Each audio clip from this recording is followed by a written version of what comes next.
அதனால அட்ஜஸ்ட் பண்ணிட்டு தான் போகணும். கோவம் வராம அடங்கி தான் போகணும், வேற வழி இல்லை யாருக்கும். அந்த எஸ்ஜே சூர்யா டென்ஷன் ஆகும்போது உனக்கு கோவம் வருமா அப்படின்னு அந்த ஹீரோயின் கேட்கும்போது அந்த சீன் நல்லா இருந்துச்சு. உனக்கு கோவம் வரும்.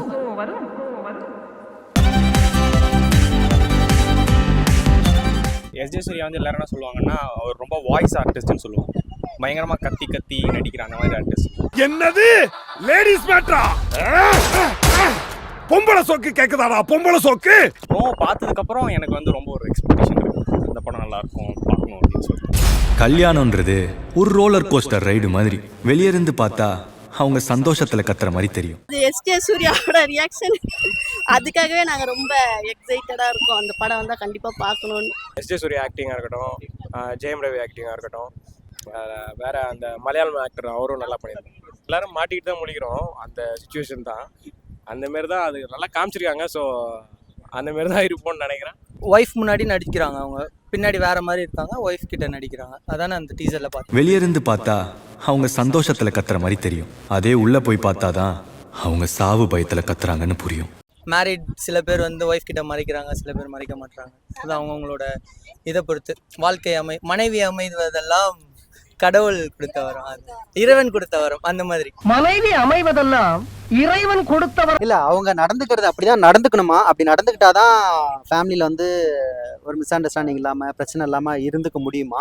அப்படி நடிச்சாதான் வாழ முடியுமா? இல்ல ரியல் ஃபேக்டாவே எப்படி வேணாலும் இருக்கலாமா? நம்ம நடந்துக்கிறத சொல்லிட்டே கூட நம்ம உண்மையா இருந்துட்டே கூட இருந்துக்கலாமா? இல்லை ப்ரோ, அந்த மாதிரி நடிச்சு தான் வாழ்க்கை வாழணும்னா ரன் ஓடிடுங்க, அந்த லைஃப் வேணாம். நடிச்சிருக்கக்கூடாது, நம்ம நம்மளா இருக்கணும், கம்ஃபர்டபுளாக இருக்கும். ஒய்ஃப் முன்னாடி நடிக்கிறாங்க, அவங்க பின்னாடி வேற மாதிரி இருக்காங்க, ஒய்ஃப் கிட்ட நடிக்கிறாங்க. அதானே அந்த டீசர்ல பார்த்து. வெளியிருந்து பார்த்தா அவங்க சந்தோஷத்துல கத்துற மாதிரி தெரியும். அதே உள்ள போய் பார்த்தாதான் அவங்க சாவு பயத்துல கத்துறாங்கன்னு புரியும். இப்ப அந்த மாதிரி லைஃப் வேண்டாம் ஓடிடுங்க அப்படின்னு சொல்றீங்க. இப்ப அப்ப அந்த டீசர் வந்து உங்களை அட்ராக்டும் பண்ணிருக்கு. எப்படி பண்ணலாம்னு நினைக்கிறீங்க? இப்ப ஃபன்னா எடுத்துக்கணும், அவ்வளோதான். அதில் ஒரு ஃபன்னா எடுத்துட்டு ஓ இப்படியும் இருக்காங்களா அப்படின்னு பார்த்துட்டு மூவ் ஆன் ஆகிடும். இப்ப படமா பாக்குறது ஃபன்னு. ரியல் லைஃப்க்கு அதை என்ன சொல்ல வரீங்க? ரியல் லைஃப்பில் I don't think that will work out for long time. அதனால தான் டிவோர்ஸ் அதெல்லாம் நடக்குது. That won't work out actually. அந்த சுச்சுவேஷனில் நீங்கள் இருக்கீங்க ப்ரோ, நீங்கள் எப்படி நடந்துப்பீங்க? நான் ஃபஸ்ட்டு அந்த மாதிரி சுச்சுவேஷனுக்குள்ளே போய் உட்கார மாட்டேன், மாட்டிக்க மாட்டேன்.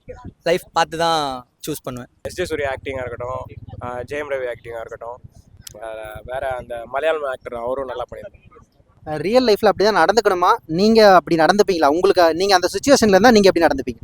இல்லை அப்படி தான் ப்ரோ, எல்லாரும் மாட்டிக்கிட்டு தான் முடிக்கிறோம், அந்த சுச்சுவேஷன் தான் அந்த மாரி தான் அது நல்லா காமிச்சிருக்காங்க. ஸோ அந்த மாரி தான் இருப்போம்னு நினைக்கிறேன். ஜெயம் ரவி ஆக்டிங் எனக்கு நார்மலாகவே பிடிக்கும். டிஃப்ரெண்ட் சப்ஜெக்ட் செலக்ட் பண்ணுவார். இது கொஞ்சம் டிஃப்ரெண்ட்டாக இருக்கும்னு நினைக்கிறேன். ஃபேமிலி மேன் இருக்கும்னு நினைக்கிறேன். ஜென்ரலாக மேரேஜ் ஆன கப்புள்ஸ் எப்படி இருப்பாங்களோ அதை பற்றின கதைன்னு நினைக்கிறேன். அப்படி தான் இருக்கணும். அப்படி பண்ணாதான் கேர்ள்ஸ்க்கு பிடிக்குமா, இல்லை வெளிப்படையாக இருக்கிறது பிடிக்குமா?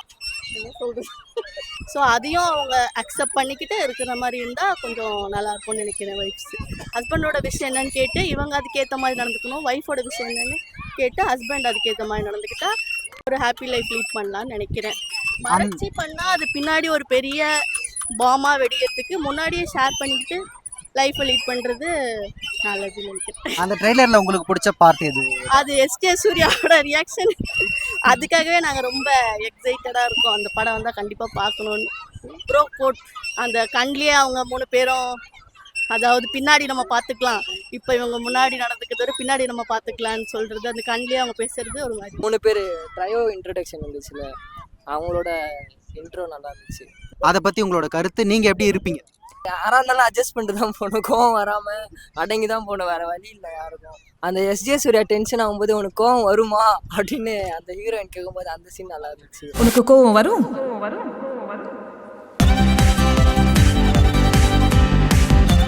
அப்படிதான் நடந்துக்கணும்னு நினைக்கிறீங்களா நீங்கள் ரியல் லைஃப்பில்? நடந்துக்கிட்டா நல்லது, அவ்வளோதான். எல்லாருக்கும் நல்லது, சந்தோஷமா சேர்ந்து வாழலாம் கடைசி வரைக்கும்.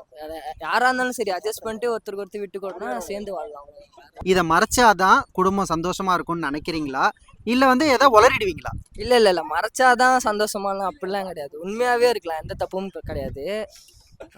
உண்மையாக இருந்தால் தான் உண்மையாக இருக்கணும். மறைக்கிறதுலாம் ஒரு பிரச்சனமும் கிடையாது. இப்படியா இருந்தாலும் எல்லாமே ஒரு நாள் தெரிய வரும். அது யாராக இருந்தாலும் சரி.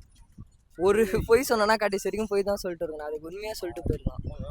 அது வந்து பாய்ஸ் லைஃப் அப்படிதான் ப்ரோ இருக்கு. அதுக்கு என்ன பண்ண முடியும், அது பொண்ணுங்க தான் புரிஞ்சுக்கணும், அதுக்கு வேற வழியே இல்லை.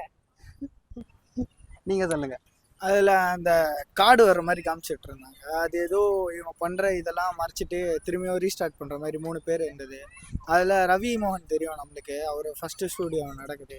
அப்புறம் 2வது இந்த எஸ்ஜே சூர்யா நம்மளுக்கு எல்லாம் தெரியும். அது 3ஆக இருந்தவர் தான் லைட்டாக புதுசாக இருந்தார். அவரும் எப்படி நடிப்பார் என்னன்னுலாம் தெரியல. பட் இப்போ தான் வந்திருக்காரு, பார்க்கலாம் நல்லா இருக்குன்னு சொல்லிட்டு.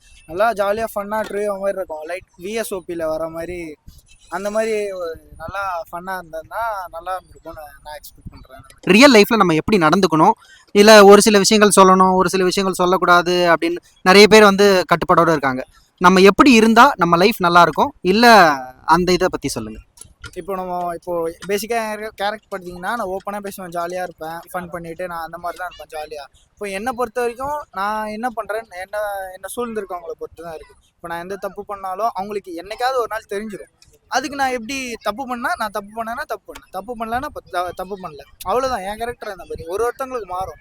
ஒருத்தவங்க அவங்க ஓப்பனாக இருக்கும்னு நினைப்பாங்க, இன்னொருத்தவங்க கேட்டால் எதுக்கு மறைச்சு அடிக்கி அது ஒரு நாள் பெருசாகிடும். நான் அப்படி தான் பார்க்குறேன். ரொம்ப யூனிக்காக இருந்துச்சு. ஏன்னா எஸ்ஜே சூர்யா வந்து நம்ம எப்போதும் ரொம்ப எஸ்ஜே சூர்யா வந்து எல்லாரும் என்ன சொல்லுவாங்கன்னா அவர் ரொம்ப வாய்ஸ் ஆர்டிஸ்ட்னு சொல்லுவாங்க. பயங்கரமாக கத்தி நடிக்கிற அந்த மாதிரி ஆர்டிஸ்ட். என்னது லேடிஸ் மேட்ரா? பொம்பளை சோக்கு கேக்குதாடா பொம்பளை சோக்கு? அவர் ரொம்ப சட்டிலான ரோலில் பார்க்குறதே ரொம்ப யூனிக்கான காம்பினேஷன் இருந்துச்சு. அது இல்லாமல் எல்லாருமே ரீசெண்ட் டைமில் எஸ்ஜே சூர்யா வந்து ஒரு ஆண்டகனிஸ்டாக பார்த்தாங்கன்னு நினைக்கிறேன். இந்த ரோல் வந்து ஒரு டிஃப்ரெண்ட்டான அப்ரோச்சாகவே இருந்துச்சு. யாரும் ஒரு 3 ஃபிலிம் அதாவது 3 ஹீரோ இருக்கிற ஸ்டாராக இவரை பார்த்ததே நல்லா இருந்துச்சு எஸ்ஜே சூர்யாவை. கிட்டத்தட்ட ஒரு என்ட்ரெண்டரும் பொண்ணுகை ஃபீல் கொடுத்துச்சு. என்ட்ரெண்டர் பொண்ணுகையில் 3 பேர் கல்யாணம் ஆனதுக்கப்புறம் அவங்க எப்படி இருப்பாங்க அப்படின்ற அந்த ஃபீல் கொடுத்துச்சு. ஜெயம் ரவியோட கேரக்டரும் அந்த மொத்தமாக 3 பேருமே வந்து கல்யாணம் ஆனதுக்கப்புறம் அவங்க என்னென்ன பண்ண போகிறாங்க அப்படின்றது எனக்கு ரொம்ப எக்ஸைட்டிங்காக இருக்கிறது வந்து எஸ்ஜே சூர்யாவோட பார்ட்டு. ஏன்னா அதிலே ஒரு சாங் ஓடும், அதுக்கு அவர் கொடுக்குற ரியாக்ஷன்ஸ் எல்லாமே ரொம்ப நல்லா இருந்துச்சு. ஸோ கண்டிப்பாக அந்த ப்ரோமோ பார்த்ததுக்கப்புறம் எனக்கு வந்து ரொம்ப ஒரு எக்ஸ்பெக்டேஷன் இருக்குது, இந்த படம் நல்லாயிருக்கும் பார்க்கணும் அப்படின்னு சொல்லிட்டு. கல்யாணம்ன்றது ஒரு ரோலர் கோஸ்டர் ரைடு மாதிரி. வெளியே இருந்து பார்த்தா அவங்க சந்தோஷத்துல கத்துற மாதிரி தெரியும். இல்லை அந்த ப்ரோமோ பார்த்ததுக்கு அப்புறமா கல்யாணம் பண்ணிக்கணும்னு ஆசை இருக்கா? அது வந்து அப்போ தானே நம்மளும் ஸ்டார் ஆக முடியும். நம்மளும் ஜெயம் ரவி ஆகணும், இல்லைன்னா இவர் எஸ்ஜே சூர்யா ஆகணும், நம்மளும் கல்யாணம் பண்ணி தானே ஆகணும். கல்யாணம் பண்ணலன்னா மேபி அந்த டேரக்டர் மேலே தான் ஆக முடியும்னு நினைக்கிறேன். நம்மளும் ஸ்டார் ஆகணும் அப்படின்னா கல்யாணம் பண்ணி தானே ஆகணும். இல்லை இப்போ அவங்க நடிச்சிட்டு இருக்காங்க, ஓகே, வெளியே ஒரு மாதிரி இருக்காங்க. இப்போ ஒய்ஃப் இருக்கும்போது அவங்களோட ஆக்டிங்கை பார்த்தீங்க, ஆமாம். அவங்க இல்லாத நேரத்தில் அவங்களோட ஆக்டிங்கை பார்த்தீங்க, அவங்களோட ரியாக்ஷனை பார்த்தீங்க, அந்த மியூசிக்கை பார்த்தீங்க. இப்போ நீங்கள் எப்படி நடந்துப்பீங்க? அது எல்லார்ட்டையுமே எல்லா விதமாகவும் நம்மளால் இருக்க முடியாதுல்ல. கண்டிப்பாக சம்டைம்ஸ் சில விஷயம் ஒய்ஃப்ட்ட இது சொல்லுவோம், சில விஷயம் சொல்ல மாட்டோம். அது மிக்ஸ்ட் ஆஃப் திங் தான் நினைக்கிறேன். ஏன்னா எல்லாத்தையும் சொன்னோன்னா வீட்டில் எப்போதும் பிரச்சனை நடக்கும். எங்கள் அப்பாவும் அம்மாவும் ஒரு நல்ல நான் நினைக்கிறேன். ஏன்னா எங்கள் அப்பா சில விஷயம் சொல்லுவார், சில விஷயம் சொல்ல மாட்டாங்க. எங்கள் அம்மாவும் சில விஷயம் சொல்லுவாங்க, சில விஷயம் சொல்ல மாட்டாங்க. அதனால தான் இன்னைக்கு வரைக்கும் ரொம்ப நல்ல ஒரு இது வந்து ரொம்ப நல்லதுன்னு நினைக்கிறியா? அதாவது இதுதான் சொல்லணும், இதுதான் சொல்லக்கூடாதுன்னு ஒரு வரைமுறைன்னு ஒன்று இருக்கா? இந்த விஷயம் வந்து அவங்கள ஹர்ட் பண்ண சொன்னா அப்படின்றப்போ அதை மறைக்கிறதுல ஒன்றும் தப்பு இல்லைன்னு நான் நினைக்கிறேன். ஸோ எல்லாத்தையும் சொல்கிறது வந்து அவங்கள ஹர்ட் பண்ணும் அப்படின்னா அதை மறைக்கலாம். ஆனால் அது வந்து டாக்ஸிக்கான வேலை இருக்கக்கூடாது. இப்போ நான் ஒரு அஃபேர் வச்சிருக்கிறது என்னோட ஒய்ஃப்க்கு இதாக இருக்கும், அதை சொன்னேன்னா அதை சொல்லாமல் இருக்கலாம், அப்படி இருக்கக்கூடாது. It should not be toxic. அது ஒரு இண்டிவிஜுவலை பொறுத்து அவங்களுக்கு எப்படி அமைதோ அதுக்கேற்ற மாதிரி அவங்கவுங்க அமைச்சிக்க வேண்டியதான். ஸோ ஒரு கடையிலையும் ஒரு டைப் ஆஃப் பிரியாணி எங்கே எப்படி பிடிச்சிருக்கோ அந்த மாதிரி சாப்பிட வேண்டியது. ஹஸ்பண்ட் அண்ட் ஒய்ஃப்குள்ளே நடக்கக்கூடிய உண்மை பொய் அந்த மாதிரி ஒரு ட்ரெய்லர் நல்லா இருந்துச்சு. ட்ரெய்லர் சூப்பராக இருந்துச்சு. அந்த ட்ரெய்லர் பார்த்த உடனே படம் வருன்ற ஆர்வம் தான் இருக்குது. ஜெயம்னுடைய ஒரு கான்செப்டே இப்போ அந்த மாதிரி தான் இருக்குது. மனைவி இல்லாமல் தனியாக இருக்காரு, அந்த மாதிரி போயிட்டு இருக்கனால இப்போ அதுக்கேற்ற மாதிரி படம் கொடுக்குறாரு. படம் நல்லா வரும், நல்லா காமெடியாகவும் இருக்கும். அந்த எஸ்ஜே சூர்யாக்காக படம் பார்க்கலாம்.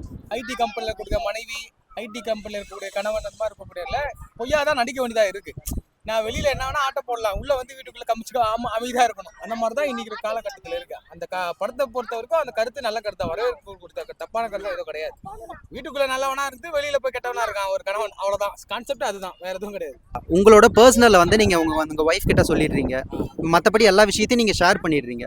அவங்க கிட்ட மறைக்கிறதுக்குன்னு ஒரு சில விஷயங்களை வச்சுக்கணுமா, இல்லை வந்து நீங்கள் எல்லாத்தையுமே ஒய்ஃப் கிட்ட சொல்லலாமா? இல்லை ஆக்சுவலாக என்னன்னா ஹஸ்பண்ட் அண்ட் ஒய்ஃப்குள்ளே எதுவுமே மறைக்கக்கூடாது. ஒளிவு மறைவோ இல்லாமல் இருக்கணும். ஹஸ்பண்ட்ட என்ன பழக்கம் இருக்கோ மனைவிட்ட என்ன பழக்கம் இருக்கோ மனைவிட்ட இருக்க பழக்கமும் ஹஸ்பண்டுக்கு தெரியணும், ஹஸ்பண்ட் இருக்க பழக்கம் மனைவிக்கு தெரியணும். ஒளிவு மறை இல்லாமல் இருந்தால் தான் அதில் ஒரு லவ் இருக்கும். இது இந்த ட்ரைலரை பொறுத்து நீங்கள் அது போய் கேட்டிங்கன்னா அது ஒரு பொய்யான கான்செப்ட் தான். அது லவ்வே கிடையாது. மனைவி பயந்த மாதிரி சுபாவம், அது லவ் இல்லாமல் ஒரு இதாக தான் இருக்கும். நேர்மையாக இருக்கணும். ரியாலிட்டி என்னன்னா மனைவிக்கு உண்மையாக இருக்கணும், ஹஸ்பண்ட் கணவனுக்கு உண்மையாக இருக்கணும். இதுதான் ரியாலிட்டி. வெளியில் பார்க்கக்கூடிய பெண்கள் தற்பெருமைக்காக தன்னுடைய பெருமைக்காக என் ஹஸ்பண்ட் நான் சொல்கிறதெல்லாம் கேட்பான், உன் ஹஸ்பண்ட் கேட்பான், நான் ஒரு போட்டி பொறாமை தான் இருக்கும். வேறு எதுவுமே இருக்காது.